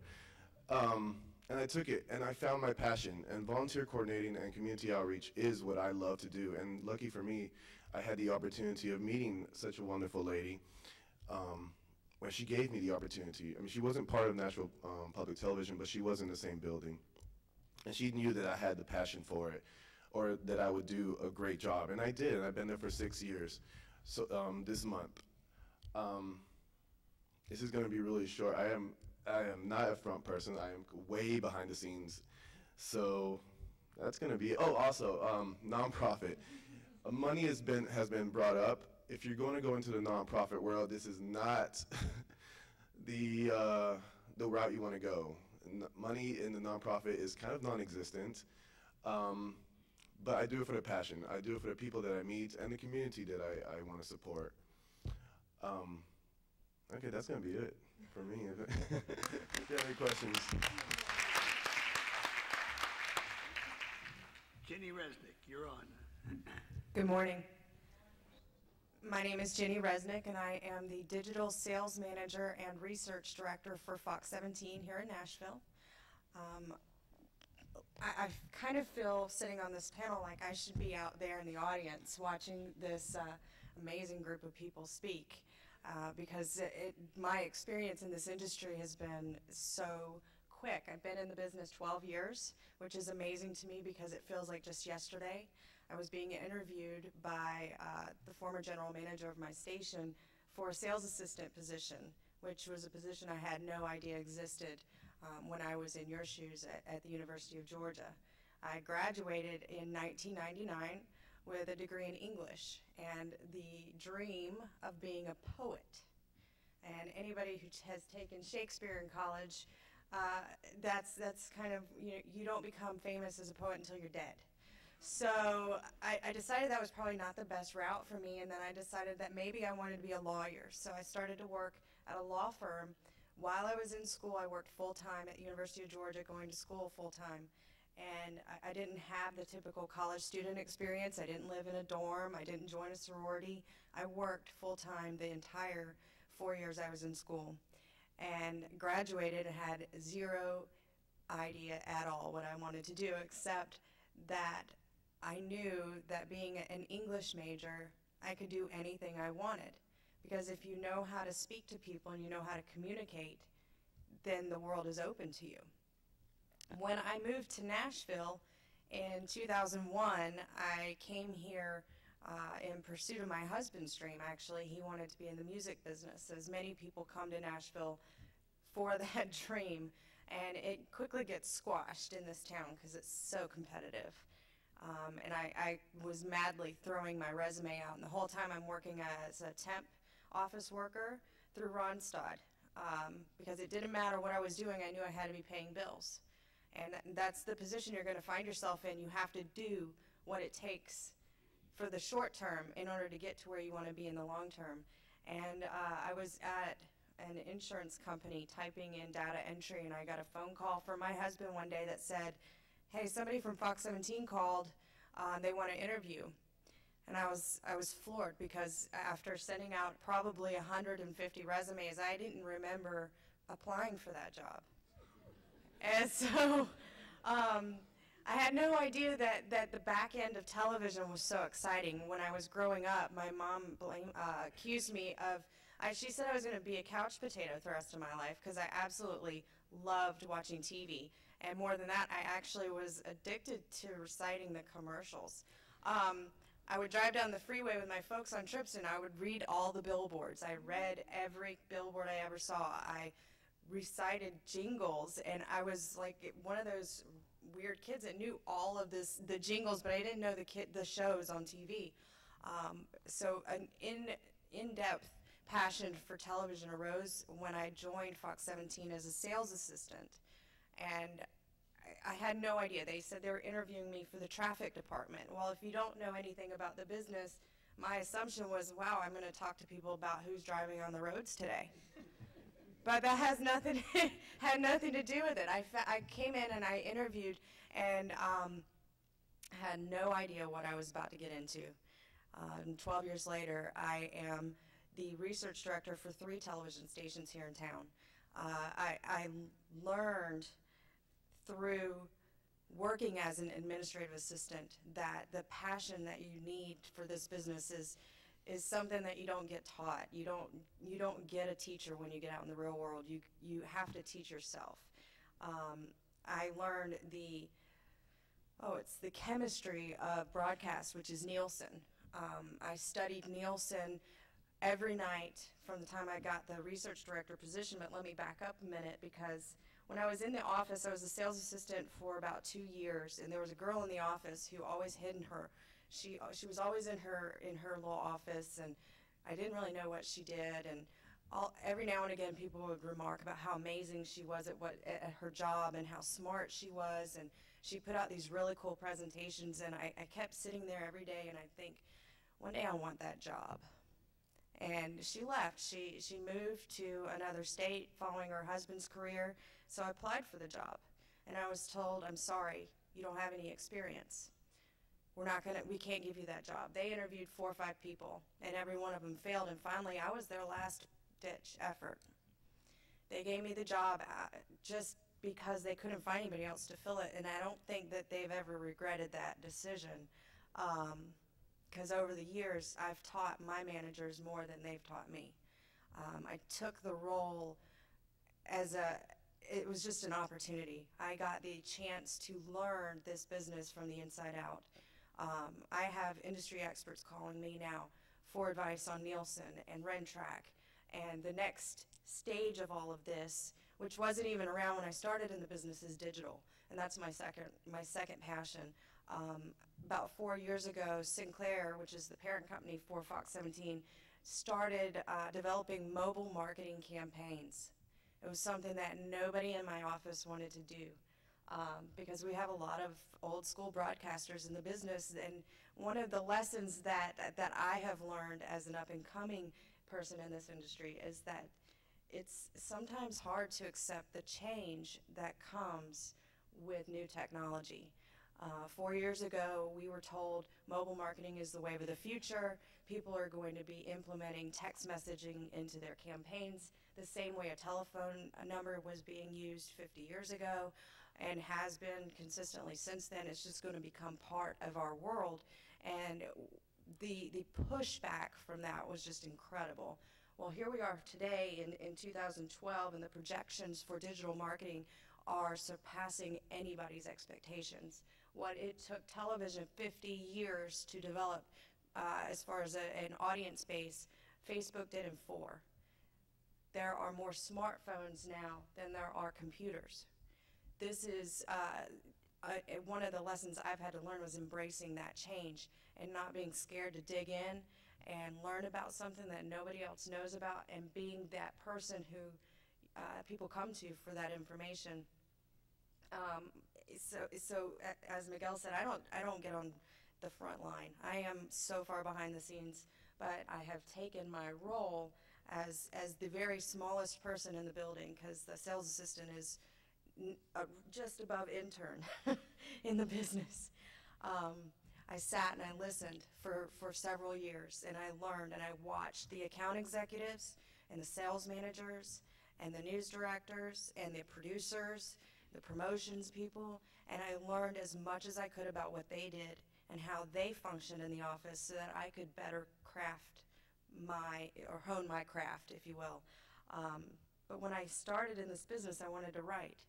And I was in I was in an orientation setting like this at UGA when I first started there, and a person from the local community that had a degree in what I was going for came in and spoke, and they said, if you have a communications degree, you can do absolutely anything. I had an English degree. It's kind of the same, but today I do math all day. So what you think you're going to do today in 10 years is going to be completely different. You're going to be a totally new person. So take the lessons that you learn every single day from people like us and from your teachers, your parents, even, you know, some kids that have graduated before you. Really listen. You have 2 ears and one mouth for one reason, because you need to listen twice as much as you speak, especially, and I really appreciated Ann saying be humble, because one of the hardest lessons to learn as a college graduate is you feel like in your life you have hit the most important part of your life, that you've done everything you can do to be here, so you're in.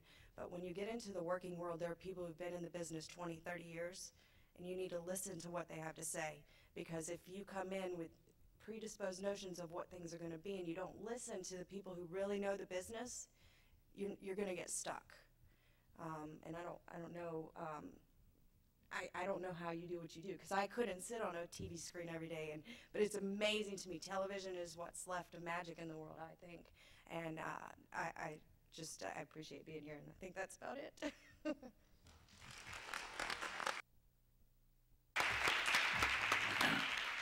The fact that there is so much new technology and every week it seems to change is really offering you the opportunity. Because a lot of us who are old and have been in this business for a long time, it's beyond us. We can't learn it. And you grew up with it. You're growing up with it.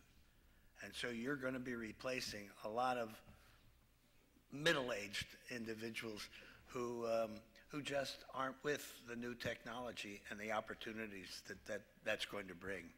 Now, it's unusual in our business for anyone to start working for one station and staying with that station for their entire career. You've heard about from all the panelists how they've moved from Seattle to Austin to, you know, here and there. And that's part of what you've got to expect. And in most cases, that's the way it happens. But Paul, you are the exception, so you can tell your story. Hi, I'm Paul Scott. I'm the General Sales Manager for Channel 4 here in Nashville. And I've been there 18 years.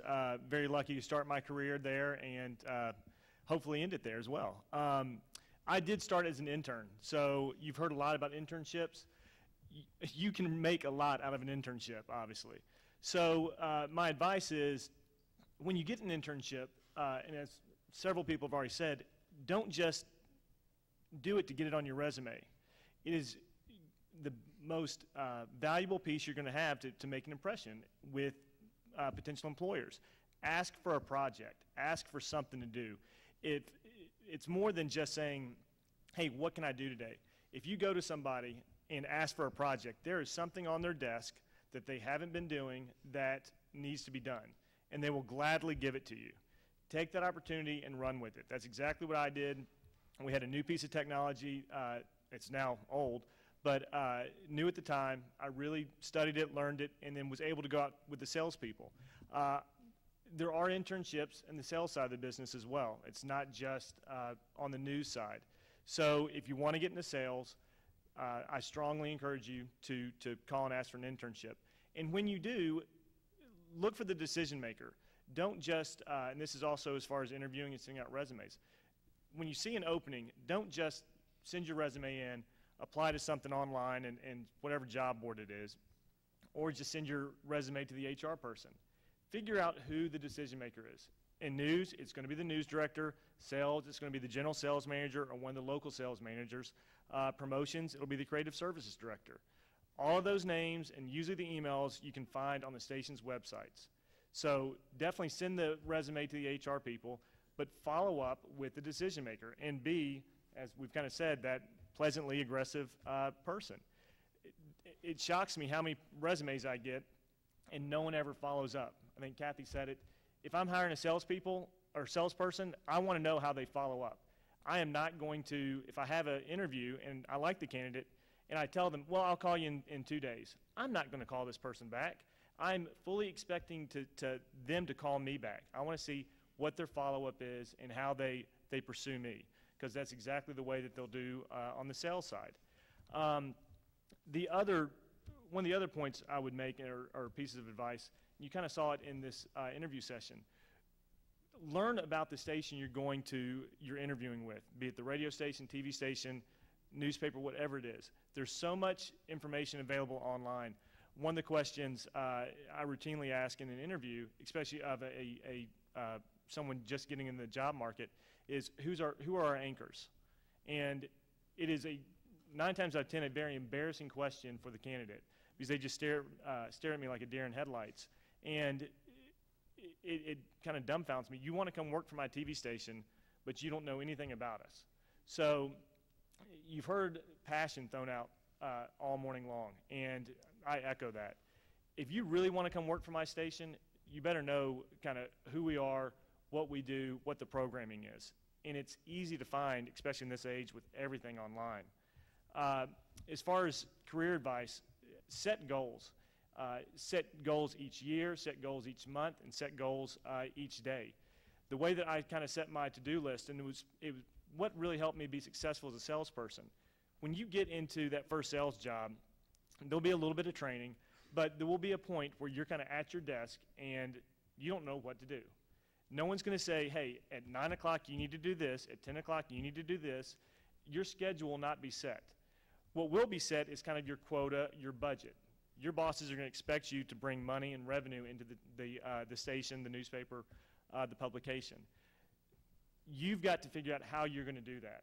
And when you set goals, your goals ought to be higher than any budget or any quota that's set for you. When I first started off, I remember getting budgets, and all these sales jobs are commission-based. So you kind of put a number down on paper of what you want to make. And that's the beauty about sales. You are not tied to any salary. If you want to give yourself a raise, you can do it that day by going out and making a sell. So I always would put a number down, whatever I wanted to make that month, and then kind of work backwards. Okay, if I want to make this much money, I've got to sell this, this, and this. If I need to sell this, this, and this, I've got to have this many presentations. In order to get this many presentations, I've got to make this many phone calls. This is something I still do with our entry-level salespeople. But that's the way that you can kind of prioritize your day. You set those goals, and then by setting those goals, you can look and figure out what you need to do that day to make that happen.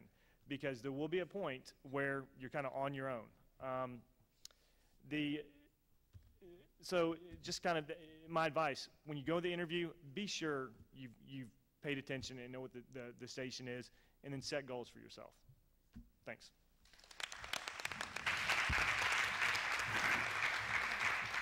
I have a little story to tell that follows that. There was someone who called me on the phone and went on and on and on about how they wanted to come to work for Gateway Communications. Gateway Communications was a company that had operated 4 CBS television stations. And he had heard about Gateway Communications, and he knew that it was a wonderful company, and he was willing to start wherever we wanted. And then he said, and by the way, what stations does Gateway own? That was the end of the interview. Not only should you know the station, and it's not just station, cable system, radio station, newspaper, television station, not only know about the company that you are applying to, but know the competition. Know what the other stations are doing in the same market. You've just gotten a wonderful, wonderful tip for when you are looking for your first job. Now, another great job is being a news producer, and Samantha's going to tell us about her career.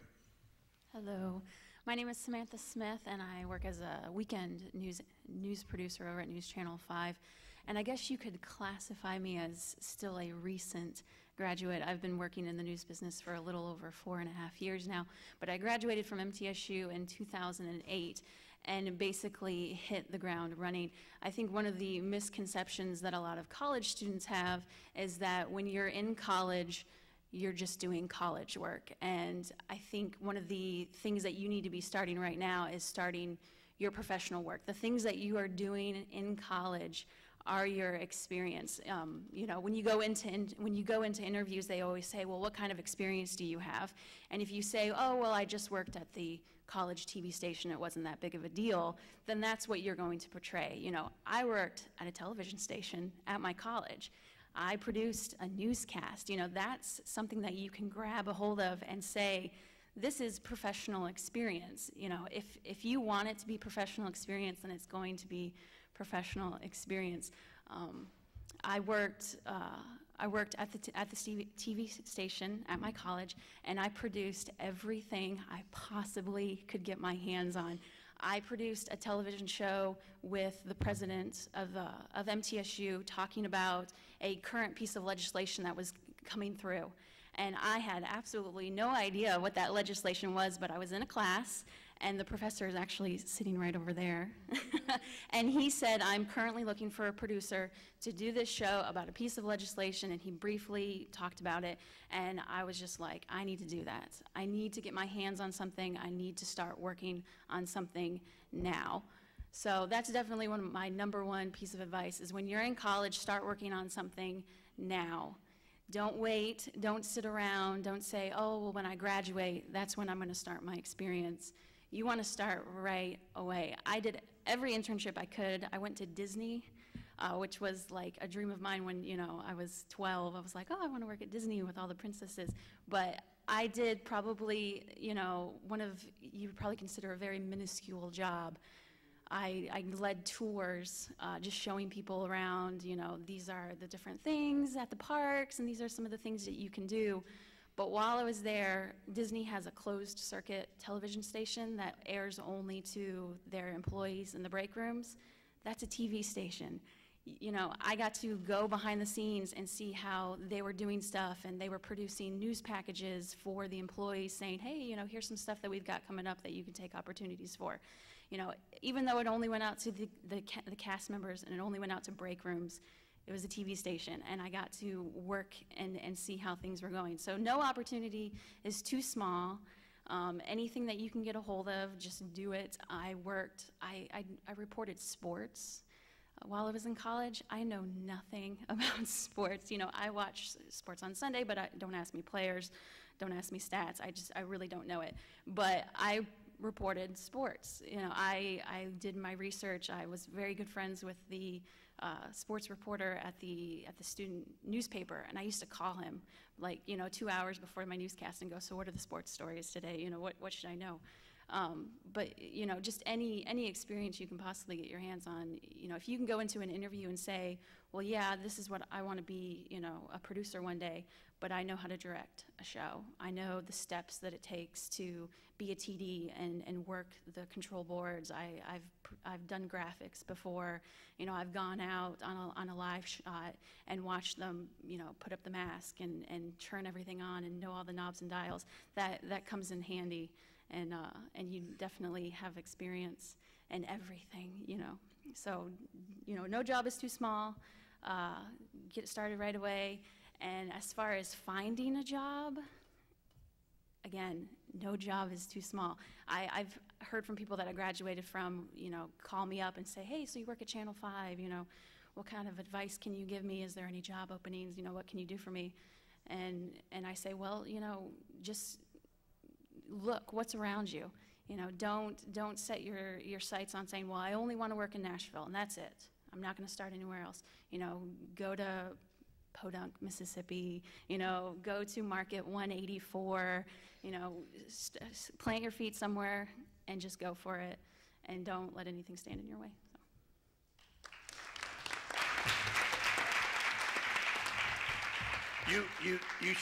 You should all feel very good. Samantha's 4 years out of school. So it's not something that is long. You don't have to wait 20 and 30 years to find the job that you want in this business. This is the 23rd career workshop that the NATPE Educational Foundation has conducted around the country. And I have to tell you, we've done 22 others we have never had a panel that's been as great as this one. And so we all thank you. They have just been wonderful.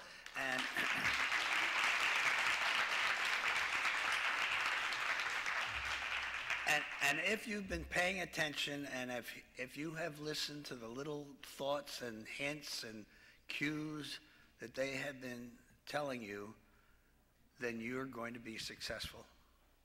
Now, it's the opportunity, and Dick Block, who is the producer of this workshop, is going to sort of MC the question and answer period. You're going to have the opportunity to ask the panel whatever questions that are on your mind. Dick?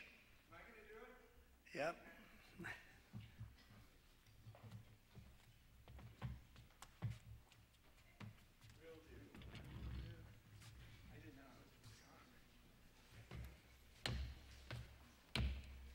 By the way, a couple of things I just want you all to know. This is being recorded. There'll be DVDs available. Every panelist will receive a DVD in about 10 days, beautifully autographed. They're free except for shipping and handling. Wait, there's more. So those of you who didn't see the whole panel, there will be DVDs in the communications office, so please do that. Before the question, I want to introduce somebody who I've had the pleasure to work with, and I underline that in italics for the past months. And you see these little signs up here, Tennessee Association of Broadcasters, and the heart and soul, former Marine, aviator, professional broadcaster, Tennessean, Whit Adamson. Come on up and say something.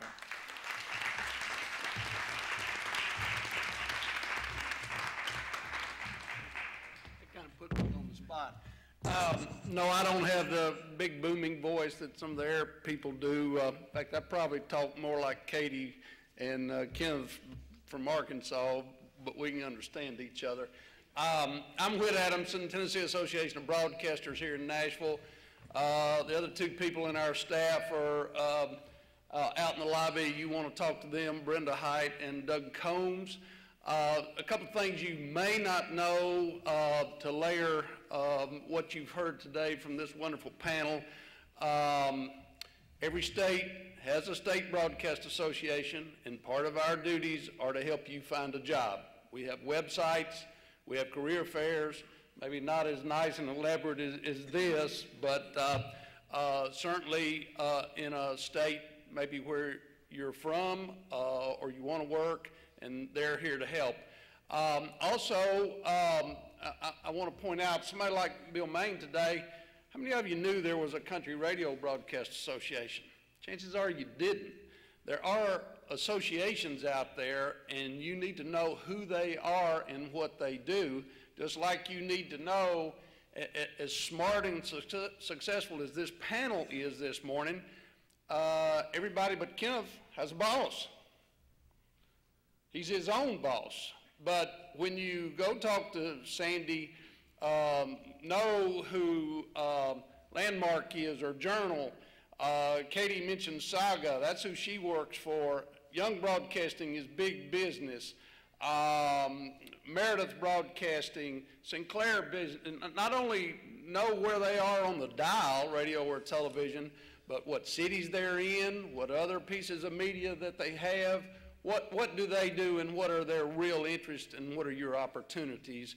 So a couple of niche areas that we didn't talk about today is engineering. I sat with the Society of Broadcast Engineers yesterday. That's who I work with for the emergency alert system and the Amber